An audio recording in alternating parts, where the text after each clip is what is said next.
विदुषी जी Canada से। राधे राधे महाराज जी।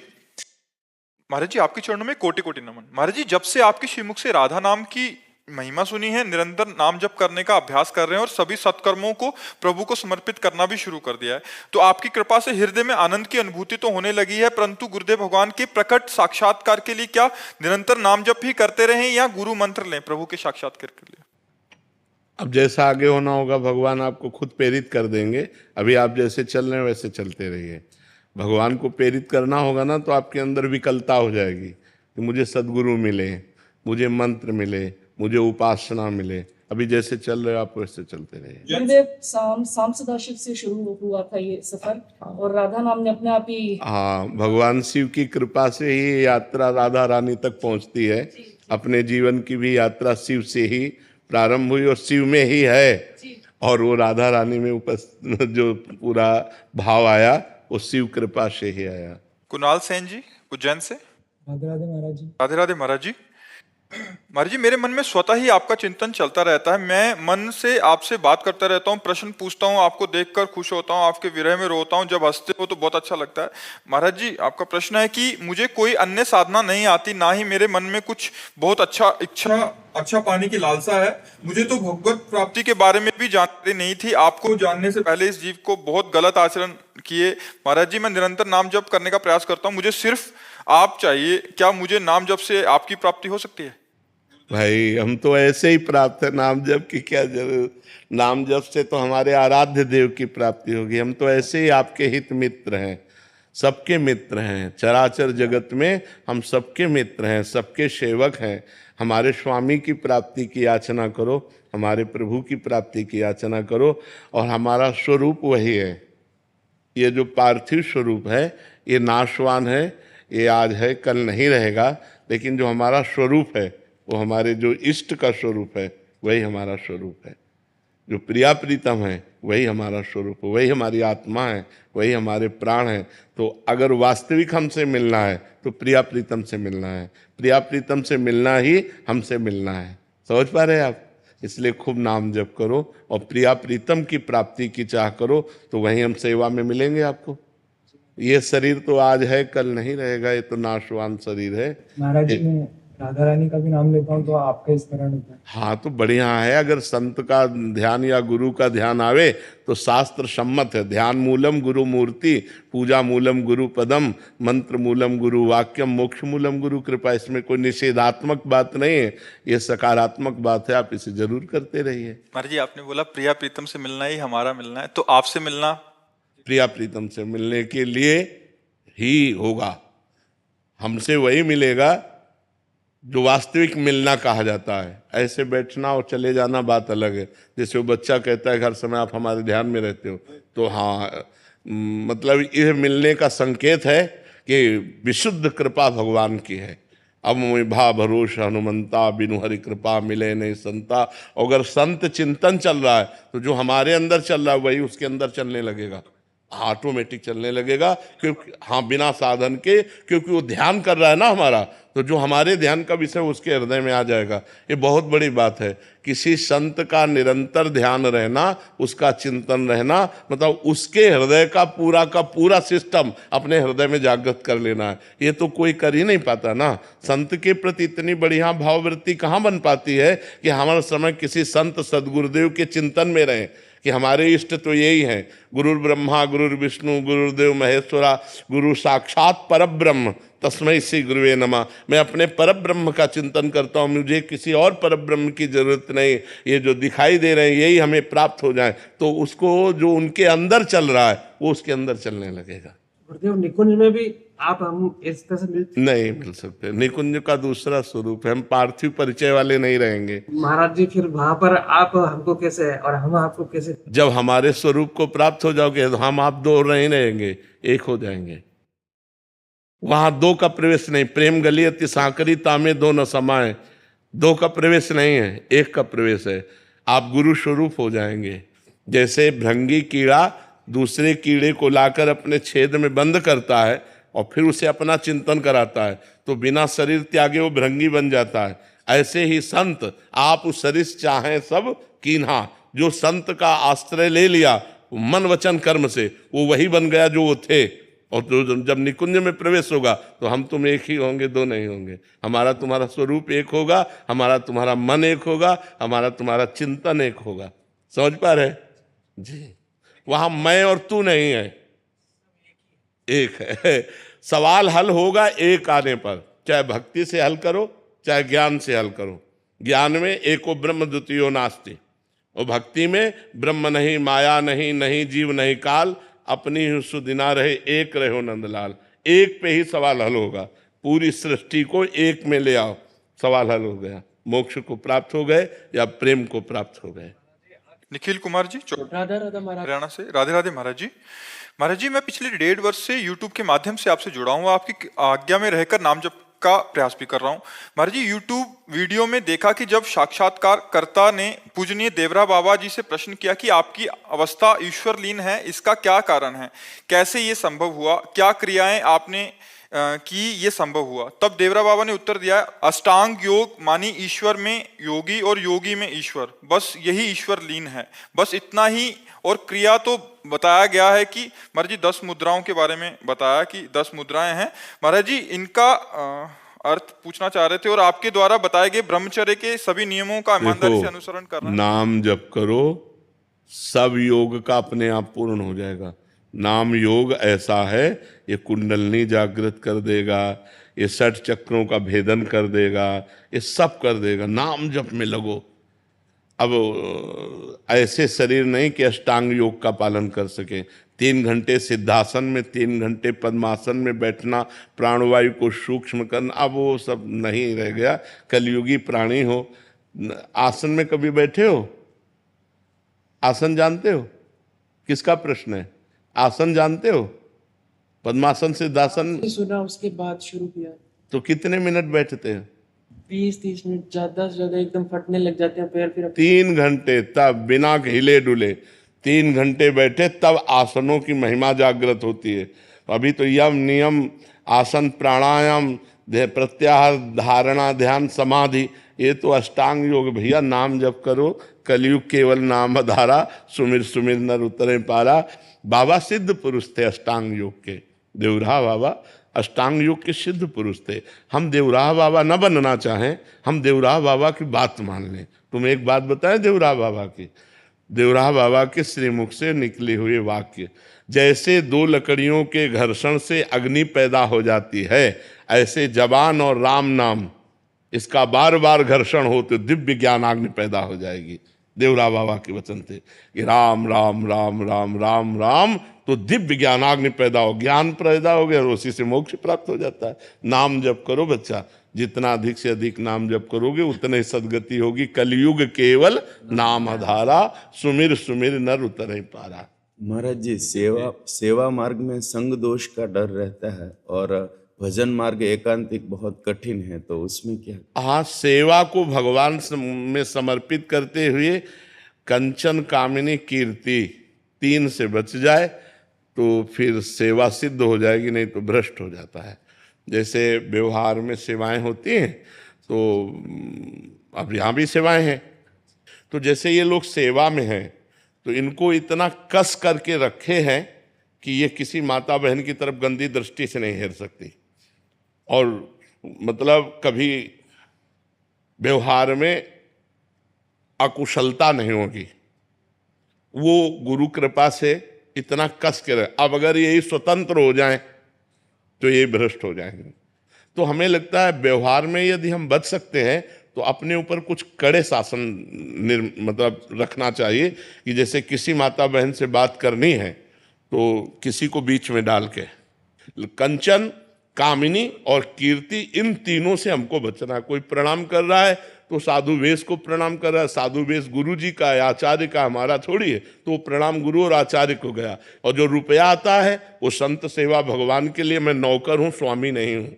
जितना मतलब रखना, इसके बाद साधु अपनी स्वतंत्रता में रहे, नहीं तो भ्रष्ट हो जाएगा। क्योंकि आज चरित्रहीनता का बोलबाला है, चरित्रहीनता बढ़ती चली जा रही है। अगर चरित्रहीन हो गया तो फिर क्या रह गया? चरित्रहीनता नहीं होनी चाहिए किसी में भी, साधु में क्या, किसी में भी चरित्रहीनता नहीं होनी चाहिए। अगर चरित्रहीन हो तो पुरुष ही नहीं हो तो भ्रष्ट आदमी है। तो ये चीज़ें अपने व्यवहार में बहुत बचने की, क्योंकि व्यवहार में हमें सबसे मिलना होता है। अब जैसे सत्संग में है ऐसे, कोई किसी साधु की निंदा करने लगते तो हम फिर उसको डांटते हैं, सत्संग सुनो, सत्संग सुन के निकलो, दूर जाओ, अपने साधन में तुम लगो, साधु को भजन करने दो। वहां जाकर तुम्हें पैर पकड़ने की जरूरत क्या है? वहां जाके तुम्हें एकांत में मिलने की जरूरत क्या है? वहां जाकर उसे भ्रष्ट करने की जरूरत क्या है? तुम सत्संग सुनो और दूरी बनाओ, और तुम अपने घर में भजन करो, अपनी कुटिया में भजन करे। जब सत्संग सुनने गए तो केवल सत्संग सुनो, साधु से मतलब नहीं रखना, साधु की वाणी से मतलब रखो, उसकी आज्ञा का पालन करो, कल्याण हो जाएगा। तो अपने को बहुत बच के चलना है। कलयुग है, हर चीज माया परोसेगी, पर अपने को बहुत सावधानी पूर्वक चलना है, तो ही बच सकते, नहीं तो बहुत कठिन है। बहुत गुरुजनों के शासन में रहे, साधु मंडली में रहे, और अगर कहीं एकांतिक ऐसी सेवा हो तो अपने को बचा के रखे। ये हमारा दुर्भाग्य होगा कि अगर हम ऐसे कदम रख देते, बिल्कुल नहीं। और 1 मिनट में गेम बदल जाएगा, 1 मिनट में आप फंस जाएंगे, 1 मिनट में गेम बदल जाता है। इसलिए बहुत जीवन भर इस बात से बिल्कुल ऐसे जीवन भर सतर्क। जैसे मृत्यु को देखने पर आदमी भयभीत होता है ना, ऐसे साधु को साक्षात मृत्यु मूर्तिमान समझना चाहिए स्त्री संभोग के समय में। नहीं, बिल्कुल नहीं। साधु हर बात खूब मौज से खाओ पियो मस्त घूमो, बस कंचन की याचना मत करो, कामनी का संग मत होने दो, कीर्ति को स्वीकार मत करो, भगवत प्राप्त घूम रहे हो, जीवित भगवत प्राप्त हो, जीवन मुक्त हो। पर यही 3 बातें हैं, इन्हीं से बच जाना है। मनीष श्रीवास्तव जी, अमेरिका से। राधे राधे। राधे राधे महाराज जी। महाराज जी, आपके चरणों में कोटि कोटि प्रणाम। महाराज जी, मैं पिछले 22 वर्षों से अमेरिका में रह रहा हूं और मूल रूप से वाराणसी का हूं। मैंने भौतिक रूप में अपने जीवन काल में लगभग सब कुछ हासिल कर लिया, एक अच्छा कैरियर, पैसा, स्थिरता, समाज में सम्मान, फिर भी एक खालीपन सा है। महाराज जी, मैं स्पष्टता जानना चाहता हूं कि मेरे वर्तमान भागवतिक स्थिति को देखते हुए, जैसे कि मैं अभी हूं, क्या मुझे भी भगवत प्राप्ति हो सकती है? क्योंकि मैंने मन ही मन ये निष्कर्ष निकाल लिया है कि इस जीवन में मेरे लिए भगवत प्राप्ति संभव नहीं है। मेरा स्वभाव ऐसा है कि चीजों को अच्छी तरह से समझता हूँ, नहीं, पहले तो ये धारणा हटाओ, नहीं कभी नहीं होगी भगवत प्राप्ति। पहले धारणा हटाओ कि मुझे भगवत प्राप्ति नहीं हो सकती, ऐसा कभी नहीं सोचते। हमें ये सोचना मैं भगवत प्राप्ति के योग्य नहीं हूँ, लेकिन भगवान की कृपा से मुझे भी भगवत प्राप्ति हो सके। अगर मैं पतित हूँ तो भगवान का नाम पतित पावन है, मैं दीन हूँ तो भगवान दीनानाथ है, मैं कितना भी नीच हूँ तो सर्वश्रेष्ठ है, मैं अनाथ हूँ तो नाथों के स्वामी हैं। हमारा भगवान का संबंध है। मैं भगवान के योग्य नहीं हूँ, लेकिन भगवान को प्राप्त कर सकता हूँ, क्योंकि भगवान का अंश हूँ। ममैवांशो जीवलोके जीव भूता सनातना। जब हम पहले ही निश्चय कर लेंगे कि मुझे भगवत प्राप्ति नहीं होगी, तो नहीं होगी। हम निश्चय करते हैं कि मुझे भगवत प्राप्ति होगी होगी होगी, क्योंकि मैं भगवान का बच्चा हूँ, मैं भगवान का अंश हूँ। हाँ, मैं भगवत प्राप्ति योग्य नहीं हूँ, भगवान की कृपा से होगी। मैं प्रयास करूंगा, नाम जप करूंगा, अच्छे आचरण करूंगा, दूसरों को सुख पहुंचाऊंगा, और भगवान से रो रो के प्रार्थना करूंगा कि मेरे पापों को नाश करके मुझे भगवत प्राप्ति कराइए। तो क्यों नहीं हो जाएगी? ऐसी धारणा नहीं रखनी चाहिए, कमजोर धारणा नहीं रखनी चाहिए, निगेटिव भाव नहीं रखना चाहिए। हर समय हमें पॉजिटिव भावों का पोषण करना चाहिए। निगेटिव भाव क्यों रखें? जब वो घोर वैश्यागामी पापी को भी मिल सकते हैं, तो मुझे क्यों नहीं मिल सकते? पर हम मिलना चाहें, हम भगवान की प्राप्ति करना चाहें। ऐसे ये कह रहे हैं कि मैं किसी भी चीज को लॉजिक से समझता हूँ, पिछले इतिहास से समझता हूँ, तो मतलब मेरे को थोड़ा सा क्या लॉजिक तुम्हें चाहिए? इससे बड़ा लॉजिक चाहिए? तुम भगवान के बच्चे हो कि नहीं हो? भगवान के अंश हो कि नहीं? तो बाप से मिलने के लिए कौन सी हमको क्रेडिट की जरूरत है? कौन से हमें सद्गुणों की जरूरत है? हमारे बाप है, भगवान हमारे बाप हैं, है ना? सबके बाप, भगवान सबके पिता है, क्योंकि हम सब उनके बच्चे हैं। तो हम क्यों नहीं भगवान से मिल सकते? हम नीच हैं तो उन्हीं की माया में तो नीच बने हैं। अगर हम गिरे हुए व्यक्ति हैं, बहुत दूषित हैं, तो उन्हीं की माया से, अपने बाप की माया से तो गिरे हुए हैं। हम क्यों नहीं मिल सकते? हमारा दावा है। हमारे प्रभु, जैसे प्रभु गीता में कहते हैं ममैवांशो, तू मेरा अंश है, ऐसे हम ठसक से कहते हैं कि भगवान मेरे हैं। क्यों नहीं मिलेंगे? लॉजिक हमारा बनता है कि नहीं बनता? क्यों? ये लॉजिक से अलग है। महाराज, मुझे लगता है कि इस जन्म में नहीं हो पाएगा, हमको 1000 जन्म लेना पड़ेगा। तो क्या फायदा? तो 1000 जन्म ही लेना पड़ेगा तुम्हें। हम पक्का कह रहे हैं 1000 जन्म लेना पड़ेगा। हम इसी जन्म में प्राप्त करेंगे। भगवान के लिए ऐसा क्यों नहीं सोचता? मनुष्य जन्म, 1000 जन्म ही मुझे मिलेंगे, बार बार गारंटी है? विचार करके देखो, बहुत दुर्लभ है मनुष्य शरीर, एक बार मिला है, अब अगली बार हम सुअर कुत्ता बनेंगे, क्या बनेंगे, क्या भरोसा उसमें हम भजन कर लेंगे? अरे हम इसी जन्म में भगवत प्राप्ति करेंगे। जैसे तुमने प्रयास किया, विदेश में रहकर सफलताएं प्राप्त की, ऐसे ही ये सफलता के लिए सोचो, मैं हर समय राम राम जपूंगा, कृष्ण कृष्ण जपूंगा, राधा राधा जपूंगा, और मेरी श्वास छूट गई तो मुझे भगवत प्राप्ति हो जाएगी। निराश क्यों होते हो? निराश नहीं होना, उदास नहीं होना, हताश नहीं होना। भगवान हमारे कोई गैर थोड़ी है, भगवान हमारे, हमको क्यों नहीं मिलेंगे? 1000 जन्म तक के सोच लोगे तो देखो, हमको एक सिद्ध संत ने बताया था, हम उस समय 16-17 वर्ष की अवस्था के थे, हम बचपन से घर से निकले 13 वर्ष की अवस्था से। उनका नाम सिद्ध बाल योगी था, वो गंगा किनारे ही रेती पे रहते थे। तो जब उनसे मिले, रात्रि में मिलने का अवसर मिला, तो उन्होंने पहली बात कही, हमने अपनी डायरी में लिख रखी थी कि बेटा, जो बनना है वो सोचो, जैसा बनना है वैसा सोचो, जैसा सोचोगे वैसा बन जाओगे। बस हम संतों की बात पकड़े थे, बड़े बड़े महापुरुषों की बातों को डायरी में अपने लिख लेते, तो बार बार रोज पाठ की तरह, जैसा बनना है वैसा सोचो, जैसा सोचोगे वैसा बन जाओगे। तो जैसे तुमने सोच लिया 1000 जन्म में भगवत प्राप्ति नहीं होगी, गारंटी देता हूं नहीं होगी। अगर सोच लिया कि इसी जन्म में होंगी, तो हम कहते हैं बहुत बहुत एक जन्म और खसक जाएगा, लेकिन हमारा नियम प्रण वो हमको एक जन्म में बहुत मान लो हमसे चूक हो गई, तो अगले जन्म में पक्का मनुष्य बनेंगे और भगवत प्राप्ति हो जाएगी। हम लंबा क्यों खींचे कि 1000 जन्म हमको मनुष्य शरीर मिलेगा? गारंटी कौन है? कोई गारंटी दे सकता है? पता नहीं नाली का कीड़ा बने, पता नहीं क्या बने, क्या ना बने। ऐसी बातें नहीं सोचते। पॉजिटिव सोचो, निगेटिव मत सोचो। भगवान हमारे अंशी हैं, हमारे पिता हैं, हमारे स्वामी, वो मिलेंगे क्यों नहीं यार? कोई गैर है क्या? भगवान को यही तो हम माया का प्रभाव बन गया कि स्त्री पुत्र परिवार शरीर अपना लगता है, भगवान पराये लगते हैं। जबकि भगवान अपने हैं वास्तविक। हम अगर स्त्री से भी प्यार करते हैं तो भगवान से प्यार करते हैं, क्योंकि उसके अंदर भगवान है, इसलिए वो हमें प्यारी लगती है। और उसी स्त्री के शरीर से भगवान हट जाए, अंतर ध्यान हो जाए, तो हम वही प्यारा शरीर जिसको हम प्यार करते थे उसी को आग लगा देते हैं। तो हम कहीं ना कहीं भगवान का ही तो आदर करते हैं। तो हमें मानना चाहिए कि हमारे भगवान प्रीतम है, ठीक है, निगेटिव भाव नहीं रखते। महाराज जी, एक प्रश्न था महाराज जी, जिस समय ऐसा कष्टपूर्ण बाहरी व्यवहार में महाराज जी आपका जीवन था, महाराज जी उस समय भी तो आप भजन करते थे। तो उस समय ज्यादा करते थे, उस समय ज्यादा इसलिए करते थे, अब जैसे सुबह से हम लगे तुम्हें समझाने में, उस समय समझाने उस समय केवल भजन था, किसी से मिलना जुलना नहीं, किसी से बातचीत नहीं, रात दिन भजन था। अब तो भजन का विभाग भी हो गया कि भाई 2 घंटे एकांतिक होगा, ये होगा, वो होगा। उस समय कोई विभाग नहीं था, केवल भजन था। ना भोजन की व्यवस्था है, ना रहने की व्यवस्था है, रात दिन गंगा किनारे भगवान के भजन में लगे। उस समय भगवान ने ऐसा विधान क्यों नहीं किया आपके लिए? हाँ, भगवान ने उस समय विधान इसलिए नहीं किया कि जब मटकी पक्की हो जाए और फिर पानी डालो तो पानी ठंडा करके पिला देगी, और अगर कच्ची मटकी में पानी डाल दिया तो फैल जाएगी। उस समय कच्ची मटकी थे, अगर ये सुविधा दे देते तो फैल जाते। अब भगवान की कृपा से इस सुविधा का कोई फर्क नहीं है। जो हमारा लक्ष्य है वो हमारे साथ है।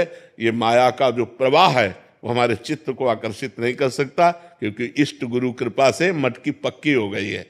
तो भगवान ने ऐसी कृपा की कि बिल्कुल संभाल करके ऐसे लाए, और जब ये दिया तब भोगने लायक नहीं रखा। देखो कितने चतुर खिलाड़ी हैं। जब हम खाने लायक थे, जब हम भोगने लायक थे, तब भोग नहीं दिया, और जब भोग दिया तो भोगने लायक नहीं रखा। वो बड़े खिलाड़ी है, वो बड़े कृपालु है, कैसे जीव को बचाते थे। इसलिए भगवान ने उस समय नहीं दिया कि उस समय मटकी कच्ची थी। अगर विषय रूपी पानी डाल दिया जाता तो फैल सकती थी। आज मटकी पक्की कर दी और फिर उसमें भर दिया, तो अब वो ठंडा जल दूसरों को सुख प्रदान कर रहा है।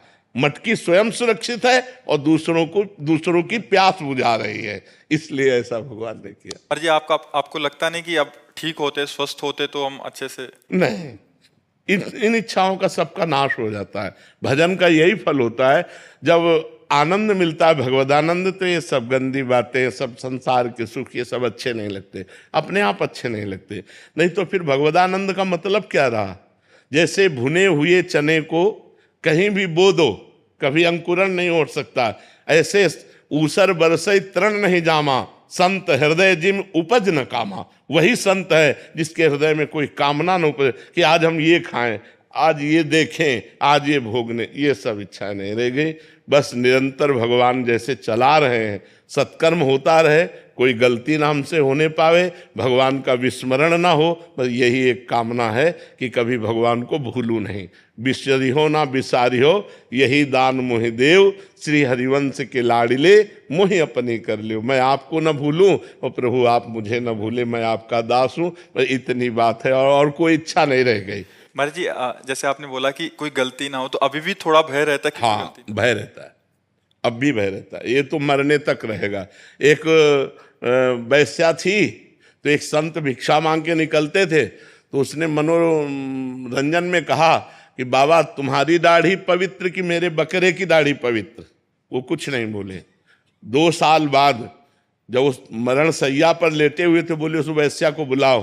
बुलाया, कहा बेटा मेरी दाढ़ी अच्छी। तो बोले बाबा ये बात उस समय क्यों नहीं कही?